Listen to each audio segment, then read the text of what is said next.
Hello, everybody. Welcome to 321 No Kiddin. I am Bobby the Awesome, and today I have a West Coast friend, Andrew Culkin. Welcome to 321. Welcome. Glad to be here. I'm happy to have you. You jumped out at me from the summit just from your one pager, had to meet you, knew I wanted to talk to you before you even did your 2-minute thing. So this is a topic near and dear to my heart and obviously near and dear to yours. And talking about a survivor and a spouse of someone that is an alcoholic or a problem drinker. I'm funny about my language sometimes because I never know who's listening. I don't want to offend the people in the industry. All right. So yeah, I'd love to dive in. Why don't you start by just kind of introducing yourself and we'll go from there. Yeah. My name's Andrew Culkin. I wrote a book called A Cautionary Tale. And what it's really the story of my wife's 25-year decline into this abyss of alcoholism. I call it the madness because it was really madness the last few years. And it's really the story of, the beginnings with the two of us. We were both insurance brokers. She was a very dynamic person. She had these bright, piercing blue eyes. I mean, this is actually a picture of her face on the cover. I use that as the cover because, she had a very beautiful face. All of that was gone by the end. She became an unrecognizable shell of what she was. And it's really the slow decline and how it affected myself and my son. And ultimately, a couple key points that I really wanted to get through with it is I want people to understand it as a disease, no different than cancer or heart disease. And that society, we really have to understand it as a disease because it's so easy to laugh at the person who's fallen down drunk. And we don't understand it, but that person is really reaching out. That person is really struggling, and they're essentially in a life or death situation. We have to be less reactionary. We don't look at the person who has cancer and they're going through chemotherapy and they have no hair on their head. We don't laugh at that person. So why do we laugh at the person who's fallen down drunk like it's a joke or something? Especially if it's a chronic thing. And these are issues that I want to have come out in my talks and in my book, and to help, certainly college age kids before they become chronic, and to understand, to make better decisions, even though you have all this peer pressure at that age, that it's a very ugly road. And if I can scare somebody straight, that's what I'm here for. But that's what I was going to ask you is what was your why behind this? You didn't have to write a book. You don't have to be, on stages talking to people. Like, what was your motivation behind that? I think it was about 3 weeks after my wife died. And I came home I had a really good day. I came home. I think I made a bunch of sales, drove up in the driveway, and there was this box sitting on the front porch. And as soon as I drove up in the driveway, I knew exactly what it was. And it just shook me. I went over, I picked it up, I walked in the house, and it was my wife's ashes. And I realized, we were married for 25 years, and we've been together for 27. I was 57 when she passed. I knew her since I was 30, and all I had left was a box of ashes. That's all I had left. There was nothing left, and I go, I've got to create something positive from this experience. There has to be something more than just a box of ashes. And the story, although which unfortunately may not be as unique as I thought it was, but it's my story and it's unique in that way. And the fact that how I can present it and help others, I think I got to make something out of her life and our life together. That's my why. I love that. That's a beautiful reason. So do you want to take us through what it looked like? You said she had been sick for a really long time. When I first met her, you have to realize I was totally ignorant of alcoholism. I didn't really have any of that in my family, although I grew up in an Irish family. Irish, German, there was alcohol. But my dad might have had a bourbon every 2 weeks when he got paid or something. He was a high school principal. My mother never drank. And her side of the family, they never drank. My wife's family, they were Canadian, so there was a kind of a French side, so they all drank white wine, and I'd never been exposed to it. When I first met her, she was drinking a 0.7, 0.75, 750 milliliter bottle of wine almost every day. I didn't think anything of it because I just thought that was part of her culture. I thought it was a cultural thing. Her family drank. Well, 10 years later, that 0.75 milliliters was 1.75 milliliters 7 days a week. And then it included other things, mixed drinks, and it just grew from there. The problem started when she started getting, I think after she had our son, and she really lost her purpose. She stopped working, I think, which was the most difficult thing. I was doing very well, and she didn't really have to work anymore. And it was probably, in retrospect, it was probably the worst decision she ever made, because she just kind of lost herself. She didn't need to do much of anything. And it snowballed from there, from about 2012 until she passed away in 2020. It was just if you had it on a grid, it would just look like this, It was just straight down, and got worse and worse and worse. She started getting DUIs. Then we had to start, there was no way to escape that. There was no way to say that you need to go to rehab. And, we had interventions with just between the two of us. I said, yeah, you want to continue, you're going to a rehab. Did she go? Yeah, she did. She ended up going to 7 rehabs. Wow. She got her first DUI in 2014. I think she went, then she got a series of them. After, near the end, she was driving around. She was uninsurable. She had, so I couldn't get, car insurance on her.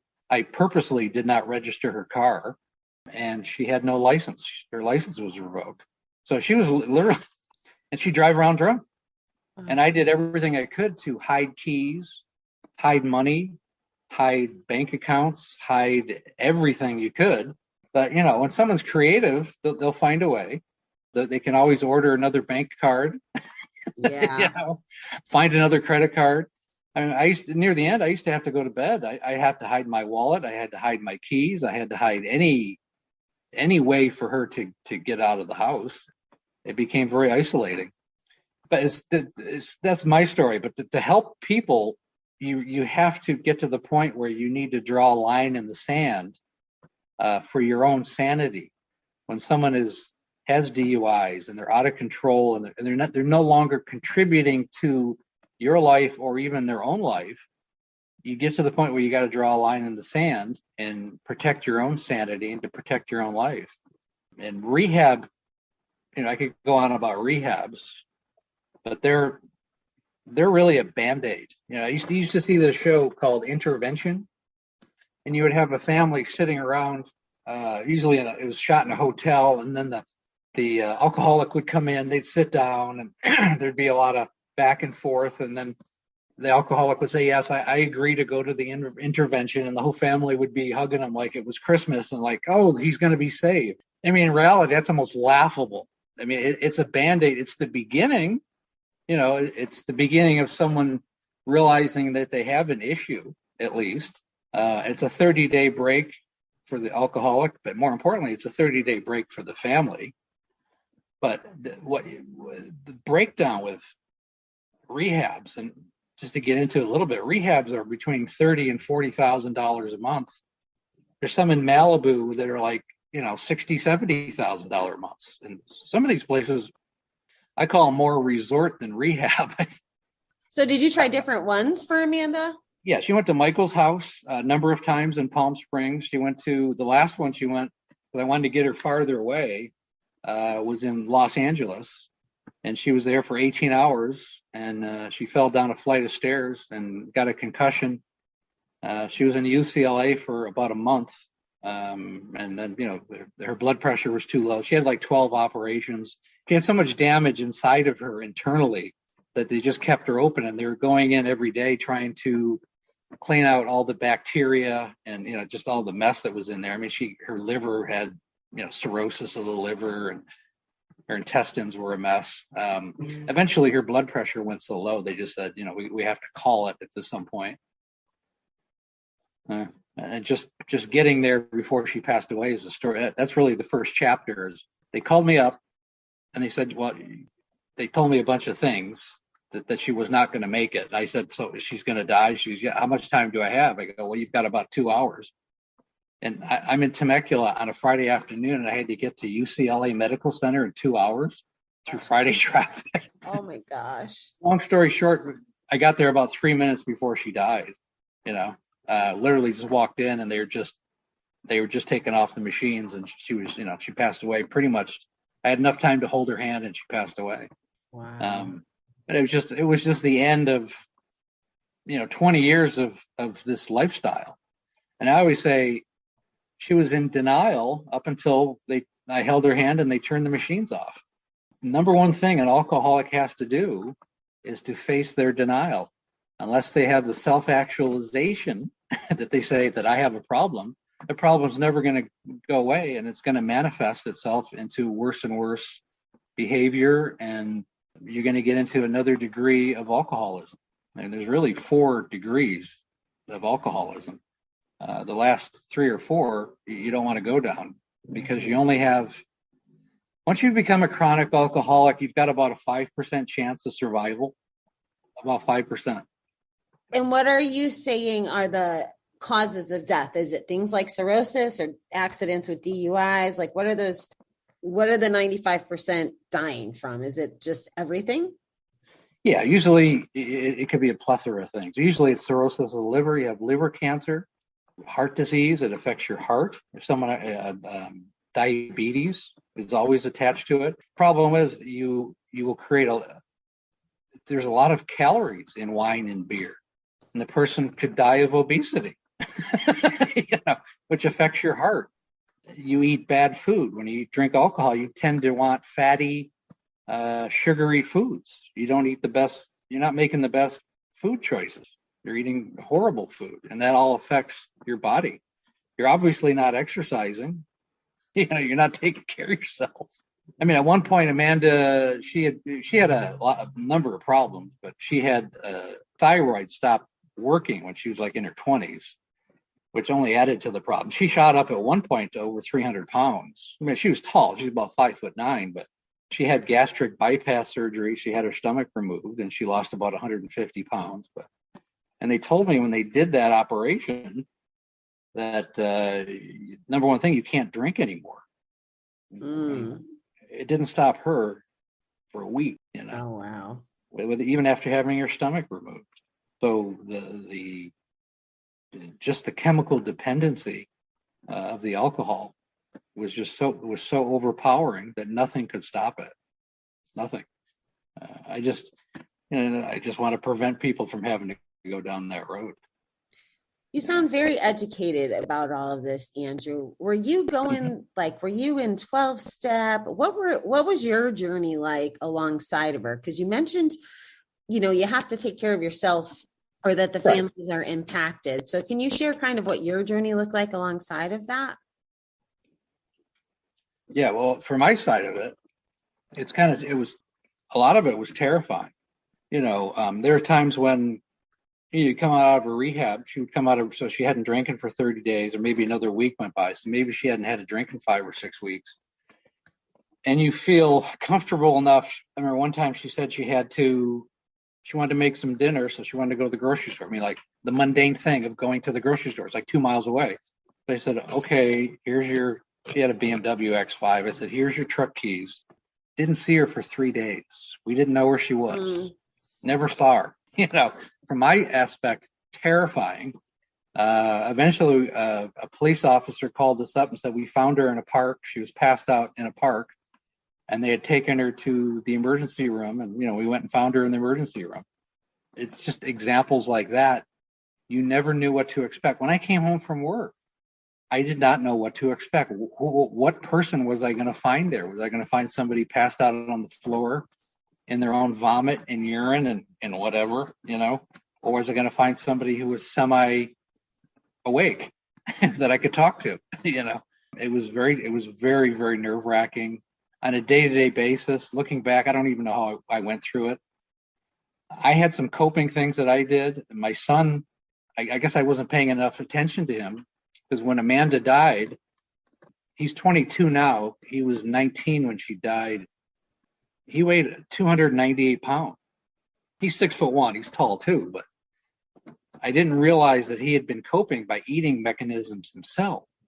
And then when he went to college, about 6 months before she died, I'm so glad we dropped him off and got him out of the situation. But he started going on a fasting diet. Like he wouldn't eat for 14, 16 hours. Then he would eat just broccoli and chicken and rice. When I picked him up in December, after 4 months, he was already down 50 pounds. And 6 months after she was gone, he was down to 185 pounds. He lost 115 pounds. Wow. And within the year of her passing. So that he was able to cope and regroup. I, on the other hand, I just went to the gym and just did, weight training and bodybuilding and all kinds of stuff. I mean, when I was 56, I lifted 752 pounds on a deadlift. I was just getting, it was my zen. It was my emotional escape from all of this was just, hitting the gym and overdoing that. My son ate and I went to the gym. These are coping skills that we had that I didn't even recognize in myself because I had to deal with this stress of everyday living with it. A lot of people say, well, why would you stay? Why did you stay? That's always a good, looking back, I'd have conversations with my son. Do you think I should, you want to just make it you and me? We can go someplace else, or should I put mom in an apartment? I mean, he would always say, Dad, do what you got to do. It's not my decision, but I'll certainly back what you do.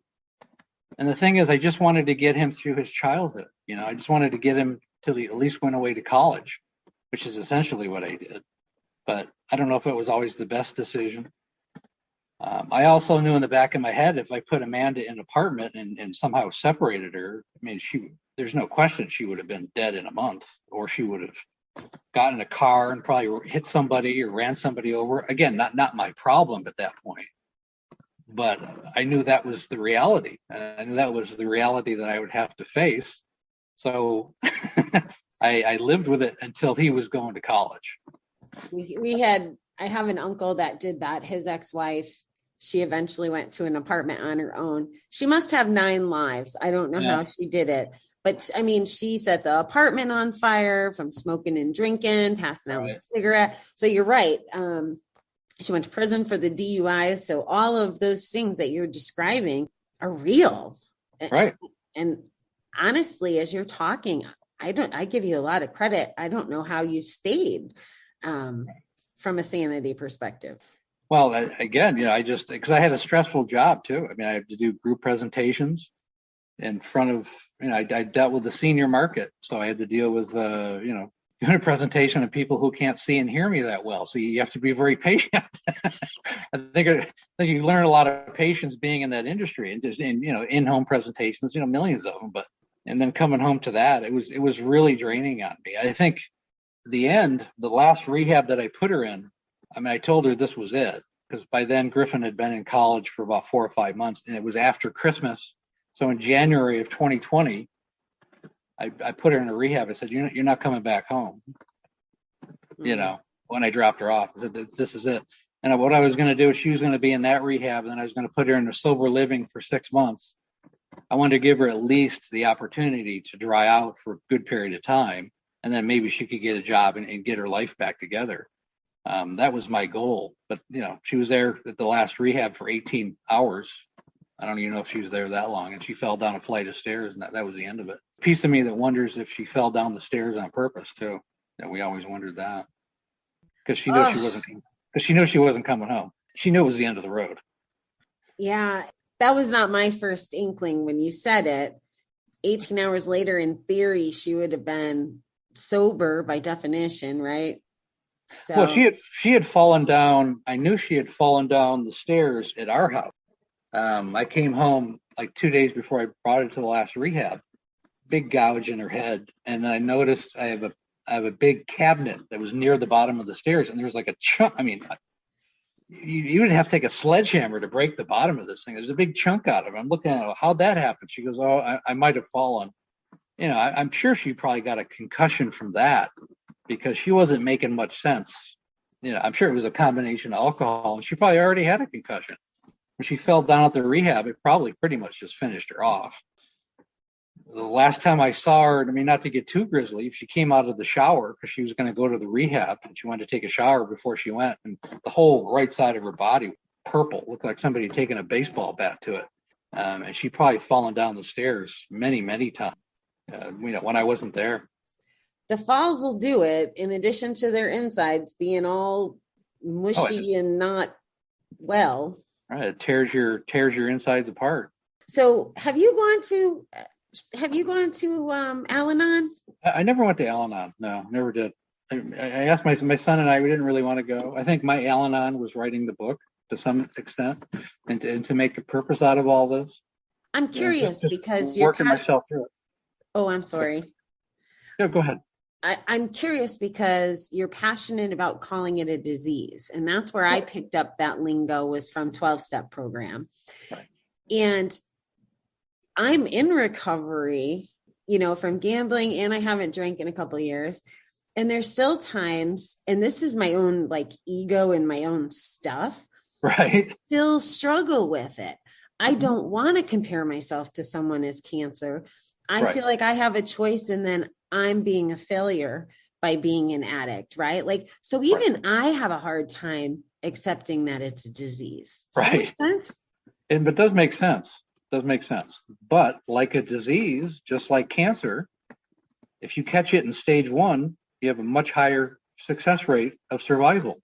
Just like alcoholism, if you're able to stop at a much earlier time, or whatever addiction, gambling, if you're able to catch it when it's on earlier stages, you have a better chance of survival, just like a disease. Clinically, it's a disease because it's a mental and physical necessity. Just like gambling is a mental disease. That's more of a mental thing. Yeah, behavioral. Yeah, it's a behavioral addiction. But what's the root of that? What causes that? There's something lacking in one's life, or it's filling a void of something else going on in your life. That is 100% true. That is 100% true, Andrew. It took me a lot of years to figure that out. Some of it is escaping and voids. Right. And then some of it is, and I think that this is the way I understand your relationship to this, wanting to help the college and the youth people. Gambling's right in front of us, but it's not as talked about. And we encourage it. To me, an arcade is a gambling establishment for children. So we're literally programming them. It's like giving them candy cigarettes, right? Yeah, we're programmed. Put money in, get the dopamine hit, get a reward. And it's just crazy. And then, whether it's social media or TV, all of that, that's what happens with alcohol. Watching TikTok through COVID, the big joke was all these stay-at-home moms with their glasses of wine. Right. It's. And then the memes with, I only had one glass of wine. It's like this big. Yeah. I only drank one glass. And it's, the humor behind it.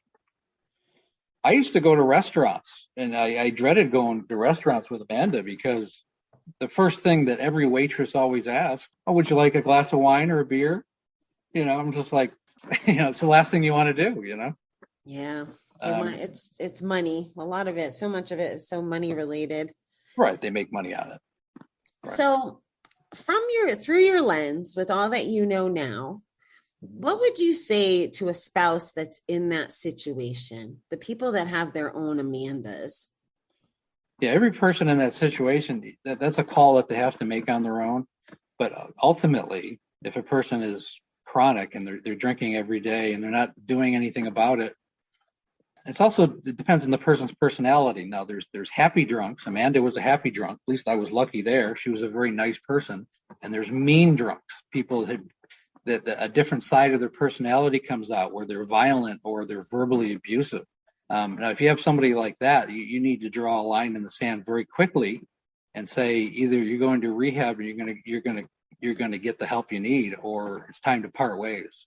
Or you're no longer going to be an enabler to that person. You're no longer going to help them financially or allow them to live in a house, or all the other ways that you enable someone. The hardest relationship isn't just husband and wife. I think the hardest relationship is when you have a child who's struggling with addiction. That's definitely the most difficult, because how do you no longer enable your child? a 24-year-old child. I mean, you're literally going to put them on the streets. And sometimes that's the best gift you can give either a spouse or a child, is they have to hit rock bottom. Greatest lessons are learned with a $0 bank account sometimes. So the person has to become resourceful. They have to grow up real fast, and then your survival mechanism kicks in. And that person has to make the decision to either stay on the street or stay in a bad situation or find a way to get out of that situation on their own. But to save the person who's enabling or the person who's on the other side of it, like myself, everybody's different and your tolerance level is different, but you will have to make the decision to part ways. Or everything, you're either going to be all one thing or you're going to be all one other thing. You're either going to become a healthy couple or you're no longer going to be a couple, and that's as clear as you can be. I agree. So how are you doing? Like you said, it's been 3 years. Like, how are you doing? Yeah, she died 2.5 years ago. Well, I got a new girlfriend after 6 months. Beautiful she's from China. She's lived here for about 6 years. She had a house about 2 miles from me. We met through our kids. She's got 2 daughters. In fact, they moved in with me about 4 months ago. Okay. So I have a whole new family and a whole new life now. I have a great life now. She lived in Japan for 5 years, so she makes sushi. I mean, the best sushi in the world. You got it made. We have wonderful health food. She's very healthy. She's just the opposite of Amanda. She's 5'3", weighs about 120 pounds, and looks in the mirror and says, "Oh, I'm so fat." I was like, "Shut up," Yeah. Wow. That's wonderful. Yeah. Good. It sounds like you deserve it. It was a long road to get there for sure. It was. My son's doing well too. He's graduating from college next year. He's been on the dean's list. I mean, he's doing very well. Good. I'm happy to hear that. Through all this. I heard you want to help at least one person or inspire them to take a look at it, I guess, or admit it or whatever. But by publishing the book, by being out there, by showing up for the world, what would be the ultimate end result that would make you so happy? Well, I mean, ultimately, I'm kind of ending my broker career, my insurance career, because it was really Amanda's and I's business. And I've always wanted to be a writer. And I want this to springboard, many other ideas that I have. I've already written other books, but this one in particular is probably the closest thing to nonfiction. It is nonfiction. It's a memoir. You can get much more nonfiction than that. And I really want to, be able to do a TED Talk. Is what we're gearing up towards. And I'm doing a lot of media and just gearing up. I have people looking at the book. We actually might make it into 2 books because it's so long. It's 600 and something pages. We're thinking about breaking it down into 200-300-page books. And I might even write a third one just as a follow-up as to how I'm doing. How have I been doing the last 3 or 4 years? We may make it into a series of 3 books. We're talking about doing that. I didn't know you could do that after the book was already written. It's out there for people to buy right now, right? Well, it's coming out in September, but we're talking about breaking it up. Yeah, it's coming out in about 2 months. Okay, I gotta write that down so I can make sure that we time this well. Well, you have a website. It's called you can pre-order it on A Cautionary Tale.com. Just through your email, you can pre-order it, or just be on the waiting list rather. Awesome. Well, what I'd like to do too is make sure that we publish this right around the launch so that everybody knows and can get excited before it's out. So. Because I want to do it right. I didn't want to just put it on Amazon and have sell a couple hundred copies to my friends and family. No, I want to make this into a very big book. So is there anything else that you want to speak to, Andrew, that I might have forgot to ask? I'm just the most important thing is prevention. Is preventing it from happening. If you see a friend or relative who you recognize is struggling with it, bring it up. Don't be shy. Don't be the person that just doesn't do anything about it. If you have a good enough or in a significant enough relationship with the person, you need to bring it up before it becomes an issue. If you see somebody creating a habit, and a habit is 30 days. If someone's drinking 5 out of 7 days, or they're turning their 2-day weekend into a 5-day weekend, there's an issue there. That's a pretty good red light to something. There's a problem. and catch it before it becomes chronic, especially with the kids. The average alcoholic career starts between the ages of 13 and 18, and you want to catch it before it goes any further. Wow, good call. You answered. I was going to ask you, what does the struggling look like? And you gave us very good black and white information on that. Right. I hope. I appreciate that. Well, Andrew, I wish you tons of luck with the book. I appreciate what you're doing, like more than I can express. Great. Appreciate it. All right. Well, thank you so much. All right. Well, thank you. If you're not